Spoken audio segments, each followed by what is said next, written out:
지난 그 사마리아 여인 전도 이후에 똑같이 예수님의 공생의 사역을 연결해서 말씀을 전합니다. 우리가 신앙생활을 하는 것은 인생의 삶에 가장 소중한 가치를 찾아가게 하는 것입니다. 이 세상은 원래 헬라어로 말하면 코스모스라고 그렇게 말합니다. 이 코스모스는 두 가지 영적 체계가 있는 세상을 말할 때 이 코스모스라고 해요. 하나님이 통치하시는 영적 세계, 또 하나는 악한 영들이 공중 권세를 지배하며 통치하는 영적 세계를 말해서 뭐라고 한다고요? 코스모스라고 그렇게 말합니다. 그렇기 때문에 하나님이 통치하시는 이 세상에 대하여 악한 영들도 모든 사람들을 지배하고 그 하나님의 영적 통치에 미치지 못하도록 수많은 역사가 함께 이루어지는 곳이 바로 이 세상이라는 것입니다. 그렇기 때문에 메시아 되신 예수 그리스도가 이 땅에 오셨지만 많은 유대인들과 또 많은 대제사장의 휘하 아래에 있는 사내들인 그 모든 자들 속에도 하나님의 통치와 영적 존재 아래에 있지 못하고 악한 영들에게 지배되어서 그 악한 영들의 문화와 또 도덕과 법,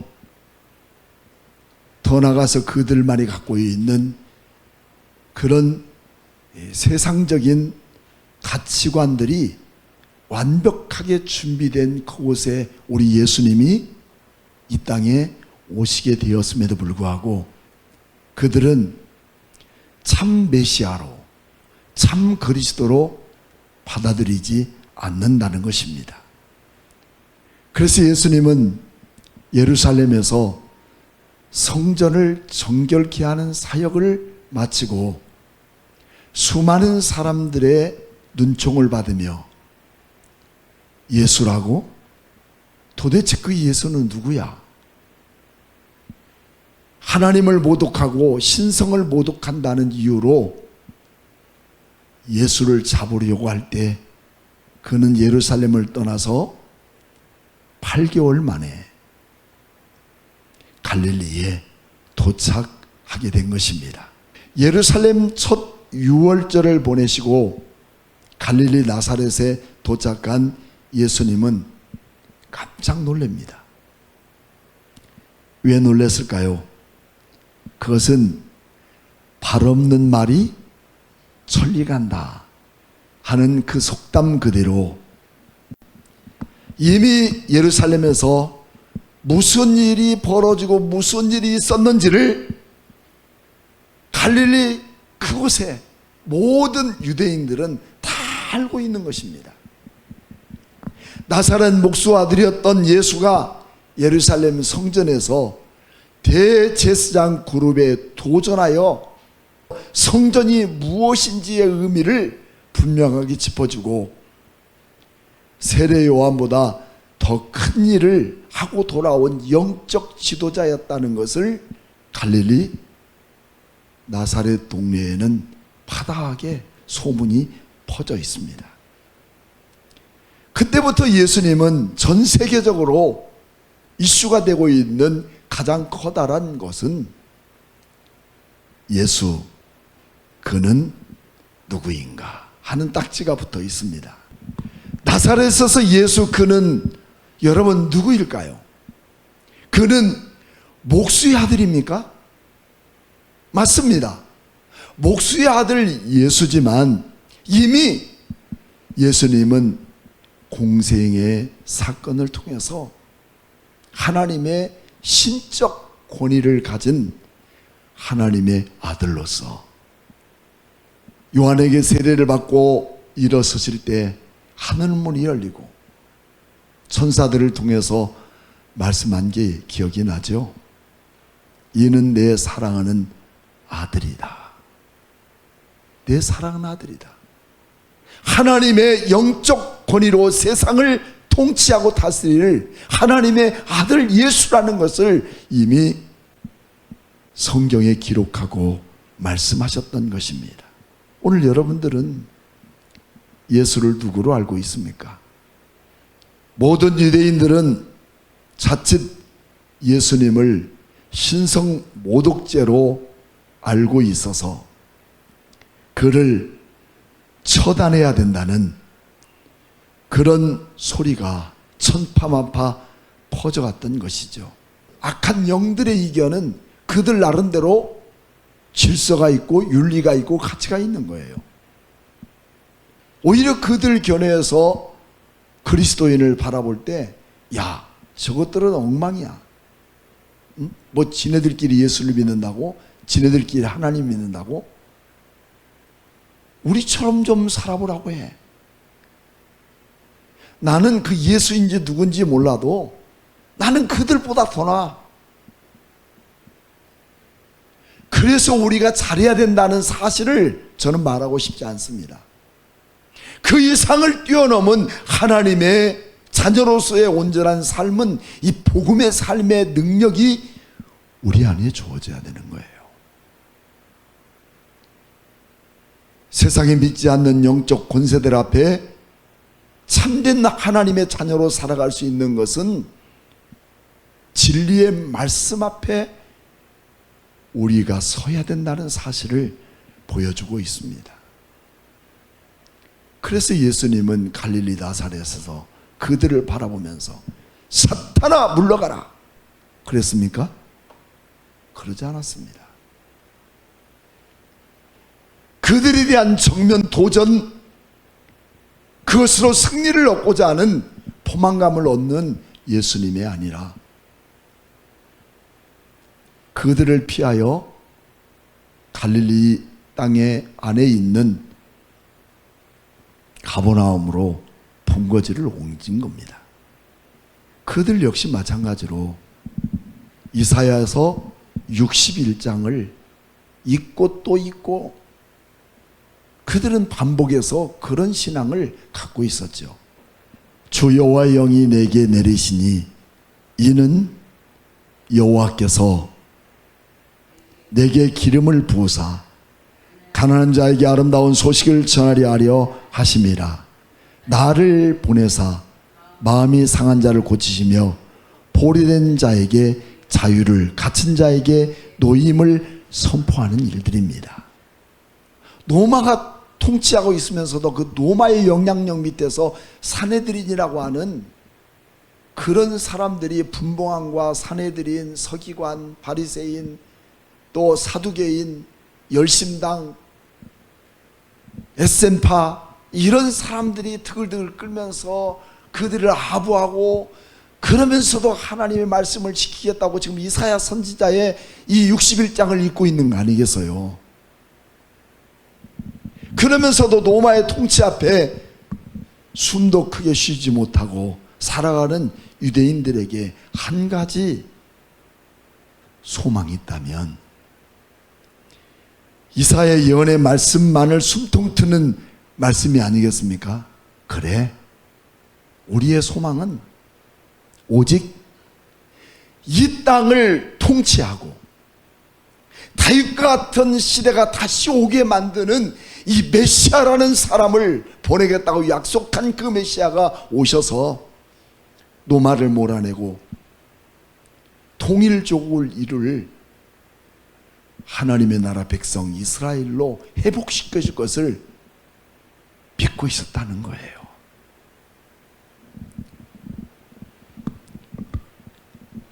여러분, 이사야가 제공해줬던 이 메시아, 그 주인공은 누구냐는 거예요. 그 실제는 하나님의 아들이신 누구요? 예수 그리스도가 메시아인 거예요. 그렇지만 그 유대인들은 그 모든 대상 그룹들과 함께 더불어 메시아를 기다리고 있었고, 세상을 다스리고 통치하며 하나님이 영원한 나라를 이루어갈 수 있는 메시아를 기다리고 있었지만, 정작 메시아의 실체는 누구죠? 메시아의 실체는 누구야? 예수 그리스도잖아요. 그리고 사실은 메시아는 그림자예요. 이미 실체에 대한 부분을 그림자로 보여준 게 누구냐면 메시아예요. 기름을 부을 자로 이미 정해놓으셨던 거예요. 여러분, 이처럼 그 당시에 수많은 사람들은 실체보다 이 그림자만 붙들고 살았어요. 어쩌면 우리도 신앙생활 하면서 전능하시고 무소부재하신 그 하나님을 믿고 있으면서도, 그 하나님이 뭐하는 분이지? 성경의 약속대로 우리 주님은 이미 오셨다는 사실을 그들도 믿지 않았던 거예요. 그림자는 한 모형의 형상일 뿐이에요. 그렇지만 실체는 눈과 코와 입과 귀와 인격적인 부분을 통해서 서로 교통하고, 내 삶을 어루만지고 내 요구를 들어주고 나의 삶을 이끌어가는 그것이 실체예요. 여러분, 그분이 누구십니까? 우리 하나님이시며 예수 그리스도 아닙니까? 그분이 우리와 함께 하심을 믿습니까?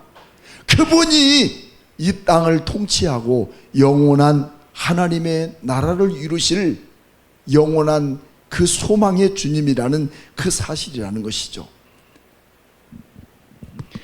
그 실체가 왔어도 그 실체가 누구인 줄 알지 못하고 세속과 사입이 실체에 눈멀어버린 수많은 사람들. 오늘 여러분들은 세상에 뿌려진 말씀입니다. 아멘입니까? 여러분 누구십니까? 진리의 말씀입니다. 성경에 기록된 이 말씀이 세상 속에서 뿌려진 말씀으로 나를 통해 살아가게 만든 거예요. 그렇기 때문에 이 세상 속에서 갖고 있는 잘못된 그런 악한 영들의 인격체와는 비교할 수 없는 거 아니겠어요? 그것은 내 생각이 아니라 하나님이 나에게 어떤 일을 행하시는지 아는 사람은 지금도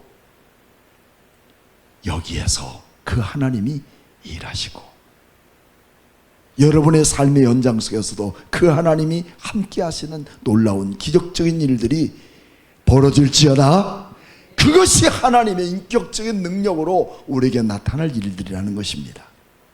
하나님이 우리의 삶을 통해서 하시는 일은요, 억지로 안 되는 거예요. 어거지로 안 되는 거예요. 여러분, 내 삶을 지도하시고 이끄시는 그 하나님의 음성을 듣기를 원하고 그분께 내 모든 포즈를 맞춰갈 수 있는 그 삶이 될 때 주님은 우리에게 물 흐르듯이 하나님의 일을 완성시키신다는 거예요. 여러분들 안에도 그 안에 이루어지기 원합니다. 내가 무엇인가를 성취했다는 것보다도 또 안 되는 그 모든 일 속에도 우리 주님이 나를 통해서 어떤 일을 이루시는가를 내가 내 안에 주님의 음성으로 들고 주님 말씀으로 들을 수 있는 세상에 뿌려진 말씀의 삶이 오늘 우리 그리스도인들의 삶이 되어야 된다는 거예요. 할렐루야. 예수 그리스도는 어느 날 혜성처럼 등장한 갈릴리 나사렛 목수의 아들 아닙니다. 이미 구약 성경의 예언자들을 통해서 약 300번을 예수님이 이 땅에 오실 것에 대하여서 수많은 예언자들이 말씀하고 있었던 거죠. 이 말은 즉 우리 예수 그리스도는 이 땅 세계사 속에, 세상이 만들어진 그때부터 이 세계사 속에 그리스도가 참 구원자요, 참 심판자요, 영원한 새 생명을 갖게 만드는 사람들에게 최고의 소망을 주시는 하나님이라는 것을 우리에게 말씀해 주신 그분이 이 땅에 오셨다는 겁니다. 할렐루야. 오늘 이곳에도 여러분의 삶 속에서도 그렇게 일하시는 하나님이 우리 안에 있다는 사실이에요. 그러므로 우리 예수님이 이 땅에 오신 것은 다른 게 아니에요. 명예와 권세와 힘과 능력과 수많은 사람들을 불러 모으고 또 더 나가서 돈벌이 되는 일, 성공에 대한 목적 아니라는 거예요. 오직 예수님은 관심이 죽어져가는 영혼의 생명들을 다시 살리는 거룩한 일들이 우리에게 주어지는 거예요. 우리 교회도 마지막 희망과 기회를 주신 그 모든 것은 다른 데 있잖아요. 예수 믿다가 나자빠진 수많은 사람들을 구원하기 위한 하나님의 그 관심이 다 거기에 들어있어요.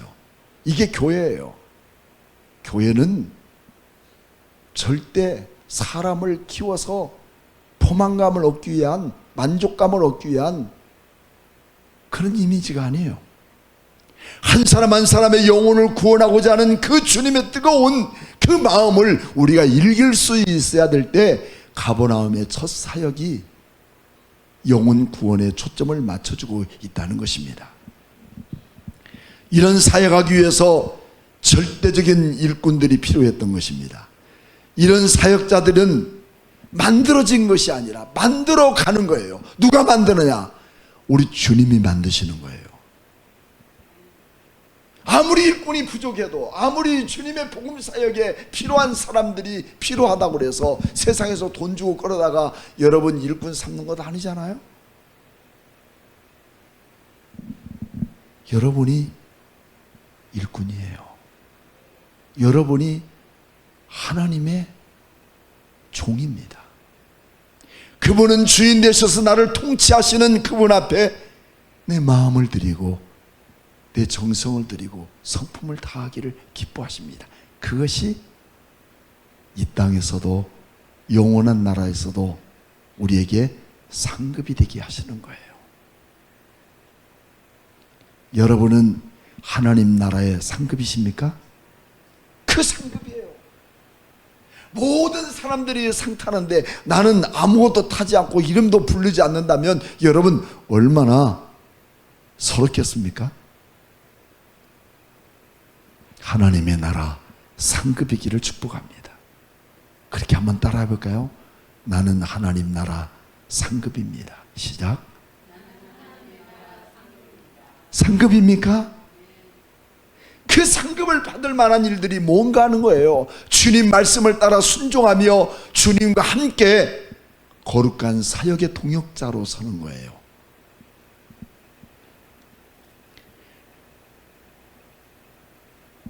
그래서 하나님 나라의 견고한 그러한 일꾼으로 세워져 가는 일을 위해서 우리 주님도 소홀하지 않았어요. 그래서 갈릴리에서 첫 번째 사역의 메시지가 뭔가? 우리 1장 15절 말씀, 본문의 말씀 1장 15절 말씀. 우리 예수님께서 갈릴리에서 첫 번째 사역이 뭔가? 같이 함께 읽어볼까요? 시작.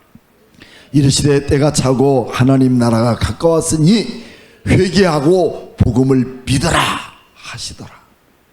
그렇습니다. 우리가 주님의 일꾼이 되고 주님 나라의 거룩한 상급을 받는 자가 되기 위해서는 첫째가 회개입니다. 이 말씀은 예수님의 공적 사역의 시작이요 핵심인 메시지를 우리에게 선포하고 있는 거죠. 왜 우리는 회개해야 되는가? 왜 우리 하나님 앞에 회개해야 되는가? 하는 그 이유는 너희는 나의 백성이요 나는 너희의 하나님이시니라. 세상을 모두 통치하시는 우리 하나님 앞에 비뚤어진 인생을 살았던 우리를 다시 구원하여 되찾는 일을 위해서는 그분의 통치 아래 또 그분의 백성이 되기 위해서는 해야 할 첫 번째가 뭐라고요? 회개인 거예요. 이 회개 없이 절대로 바람직한 일꾼이 되지 못해요. 회개 없이 절대 하나님이 일하심에 동참하지 못한다는 거예요.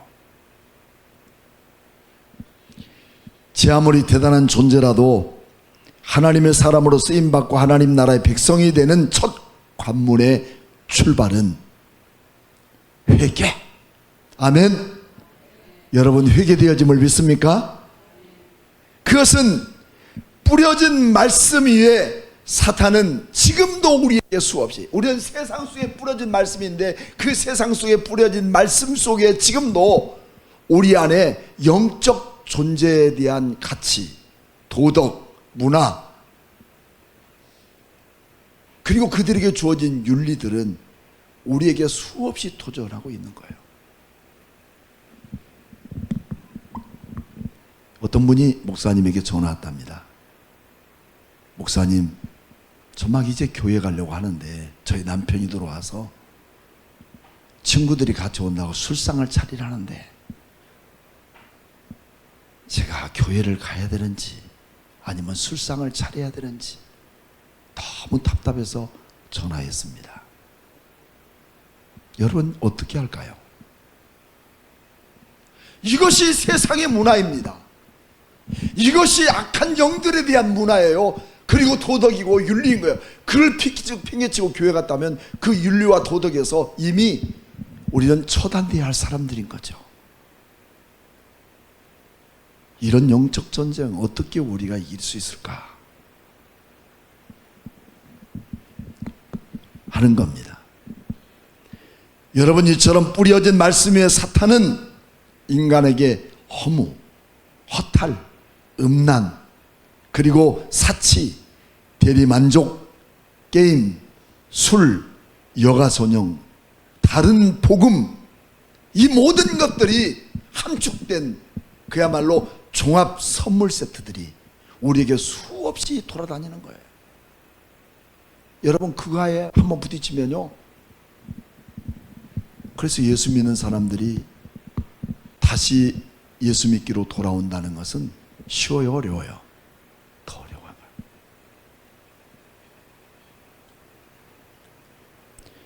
이곳에 우리 주님의 부르심 소명 속에 나를 속이고 있고 거짓을 감추고 있는 내면의 자아를 철저하게 회개하지 않고 새 사람으로 갈 수 없을 뿐 아니라 영적인 삶을 경험하기 어려운 거예요. 하나님의 일하심을 경험하지 못한다는 거예요. 따라서 진정한 회개는 하나님의 어떤 일을 하든지 멈출 수 없는 일을 하게 하십니다. 여러분, 내 삶을 통해서 우리 주님이 일하시고 멈출 수 없는 사람으로 살아가게 하실 것을 믿습니까? 그러기 위해서는 세상의 영적 존재들에게 붙들린 내 모든 것들을 회개하고 주님, 내가 주님 손에 붙들려지기 원합니다. 그런 삶을 살아가는 것이 진정한 회개입니다. 예수님께서 5 제자를 부르실 때 혹시 빌립이 전도한 사람을 혹시 아십니까? 그는 나다나엘입니다. 그래서 요한복음 1장 47절에 예수께서 나다나엘이 자기에게 오는 것을 보시고 그를 가리켜 이르되 보라, 이는 참으로 이스라엘 사람이라 내 속에 간사한 것이 없도다 말씀합니다. 생명부지에 누군가 갑자기 자신에게 참 이스라엘 사람이라 그 속에 간사한 것이 없다라고 말하니, 이에 나다나엘은 저 사람이 나를 어떻게 알아? 이런 나다나엘에게 예수님이 말씀합니다. 나다나엘아, 네가 지금 내가 너를 안다고 하는 것도 놀라지 말고, 네가 지금 여기 오기 전에, 빌립이 너를 부르기 전에 네가 무화과나무 아래에 있었던 것을 내가 아노라. 여러분, 나를 아무리 깡꽁꽁꽁 붙들어 매고 감춰둬도 우리 주님은 다 아십니다. 우리 주님은 나를 아십니다. 내가 주님을 사랑하는 마음도 아시고, 내가 주님을 갈망하는 마음도 아시고, 내가 주님과 멀어진 내 자신의 모습을 다 아시는 그분이 누구예요? 하나님이시며 예수 그리스도의 신적 존재가 아니겠습니까? 그래서 저는 종종 내가 참 그리스도인가, 참 하나님이 자녀인가, 내 자신에게 물을 때가 많습니다. 그때마다 내 안에 거짓과 유선, 자신의 의가 예수님이 하시는 일보다 더 많은 경우들이 그 많을 때 그 자리에서 스탑, 그리고 주님께 물을 끓일 수 있는 이 회개의 마음이 오늘 우리 그리스도인들에게 가장 먼저 선행돼야 합니다. 회개 뒤에는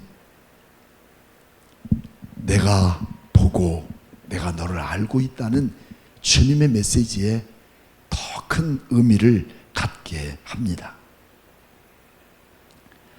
하나님에 대한 반역에서 돌아서는 길은 믿음으로 순종하여 그분께 빨리 항복할수록 고난은 짧아진다. 우리가 학교 다닐 때 어느 목사님이 그런 간증을 해요. 자기가 그렇게 얘기해도 말을 안 듣고 병원에 입원했는데 가보니까 암 말기 환자였대요. 배에는 복수가 이렇게 차고 더 이상 손댈 것도 없대요. 그래서 화가 나서 신방 기도하기 전에, 집사님 그냥 빨리 죽으세요. 그리고 지옥이나 가세요. 그리고 기도해 주고 나왔대요. 하나님, 이 영혼 지금 빨리 죽고 지옥 갈 사람입니다.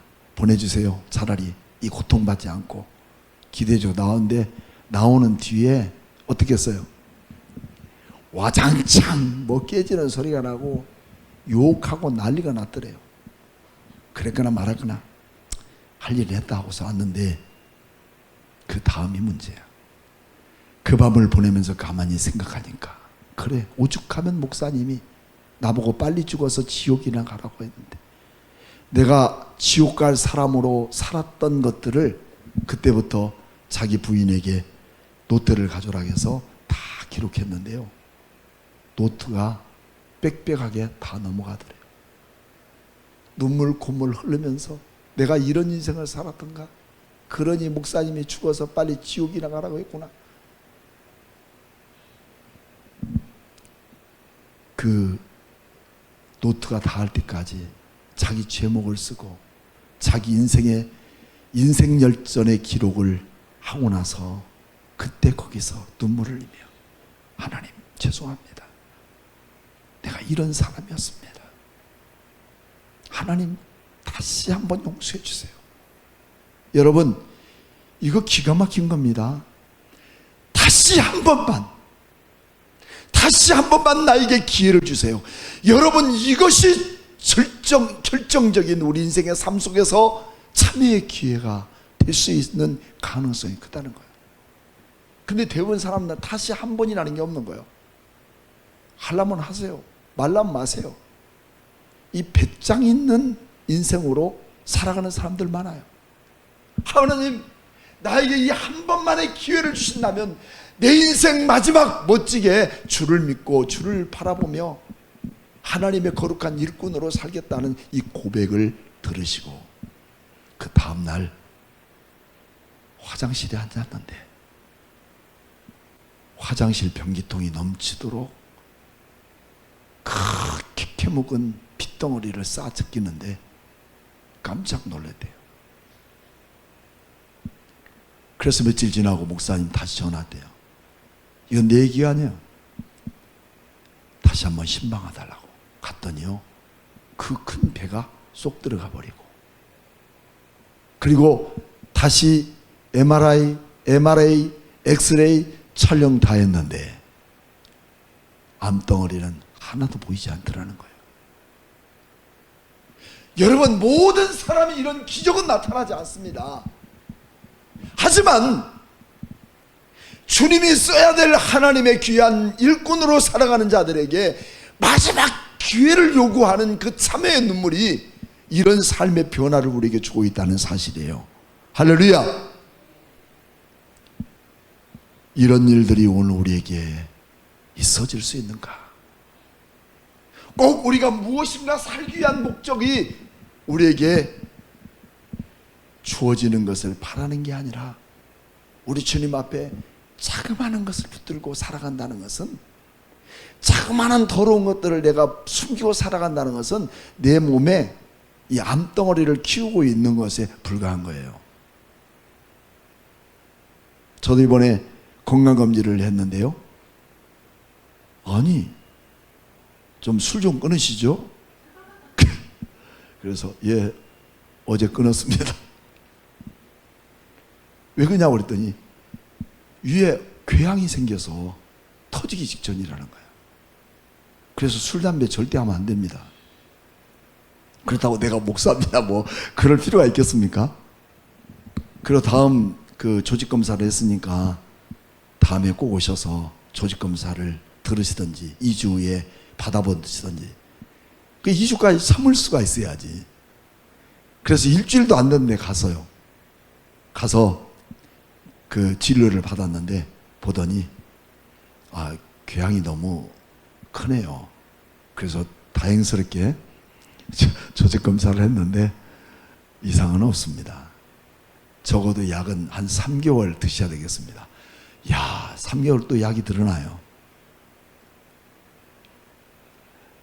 여러분, 이거 놓아두면 그게 한 병이 되는 거야. 이 3개월 나에게 주어진 회개의 촉매제가 나를 새롭게 만드는 기회가 아니겠습니까? 내 영적인 모든 생활도 마찬가지입니다. 하나님과 나와의 관계 속에 악한 영적 권세자들이 오늘 내 하나님의 놀라운 영적인 능력 앞에 도전받아서 나를 이끌고 다니고 나를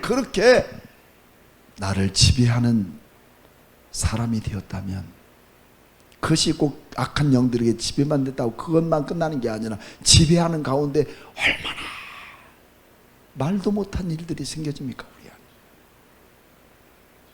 그러면서도 우리 하나님 앞에 드러내지 못하고 차분하게 가라앉아 놓고, 마치 떡실 위에 올린 콩고물처럼 말이죠. 그 위에 또 콩고물을 바르고 또 쌓아놓고. 안 됩니다. 영적 암덩어리입니다. 주님 말씀합니다. 복음의 첫 번째는 회개하라 하는 말씀이에요. 그리고 두 번째는 제자를 부르시고, 세 번째는 치유의 사역입니다. 귀신을 쫓아내고, 그리고 시몬의 장모의 열병을 고쳐주시고, 오늘 마가복음에는 계속해서 지금 말씀하고 있습니다. 더 나아가서는 중풍병자를 고치시고 나병 환자를 깨끗하게 고쳐주신 그 놀라운 역사 속에 나병 환자에게 주님 말씀합니다. 너 나가서 절대로 예수가 너를 고쳐줬다고 말하지 마라. 여러분, 주님께서 고쳐준 것을 인해서 우리는 말하지 말아야 되죠. 말씀을 순종해야 되죠. 주님이 나를 고쳐줬는데, 나는 지금 병원에서 치료받고 이거 악성이 아닙니다 라고 말한 것 때문에 기뻐서 여러분에게 자랑하는데, 여러분, 나병 환자가 고침받고 주님이 말씀합니다. 너는 어디 가서도 절대 이런 얘기 하지 마. 아멘. 정말 순종 잘해야 되겠죠. 다른 것은 순종하지 않으면서 여러분 이것만 순종해요. 근데 이 사람은 나중에 그렇습니다. 나는 예수 믿고 나병이 나았다네. 나는 예수 믿고 다시 새 인생을 찾았습니다. 이 놀라운 신앙의 간증이 오늘 우리의 간증이 돼야 돼요. 예수 믿고 내 삶이 변하고 예수 믿고 내 소망이 바뀌어진 이 놀라운 사건이 여러분의 간증 아닙니까?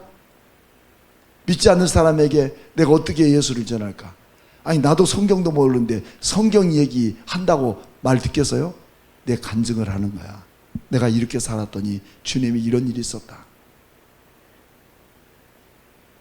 또 어떤 사람은 내가 어쩌다가 복권을 하나 샀는데 복권이 됐다. 그런 여러분 간증은 즐겁지 않아요. 내가 만난 예수님. 그래서 각자 여러분들 마음속에 1분 간증은 갖고 살자. 길면 5분 간증으로 내가 남에게 내가 만난 예수님을 자랑할 수 있는 간증거리가 있어야 돼요. 주님이 나를 치유하시고 긍휼히 보시고 내 아픔을 아시고, 이사야서의 말씀을 인용해서 우리 주님은 우리 인생을 치유하신 하나님입니다. 이사야서 53장 4절 말씀. 그는 실로 우리 질고를 지고 우리의 슬픔을 당하셨거늘 우리를 생각하기를 그는 징벌을 받아 하나님께 맞으며 고난을 당했다 하였노라. 그가 찔림은 우리의 허물을 인하며 그가 상함은 우리의 죄악 때문이라. 그가 징계를 받음으로 우리는 평화를 누리고 그가 채찍을 맞음으로 우리는 나음을 받았도다. 그렇습니다.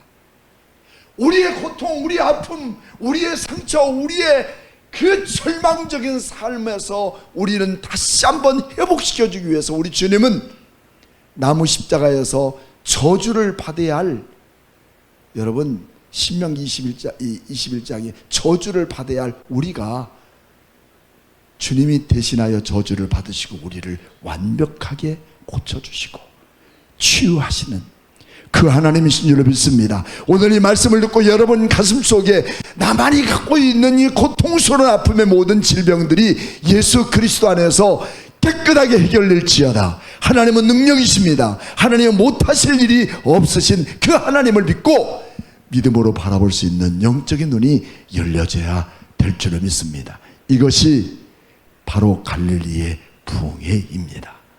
여러분, 우리 모두 함께 그 예수님이 얼마나 귀하신 분인가, 얼마나 좋으신 분인가 하는 것을 다시 한번 깨달으면서 나의 삶에 예수의 흔적이 우리의 삶에 있는 그 간증의 삶이 오늘 여러분과 저에게 함께 있기를 주의 이름으로 축복합니다.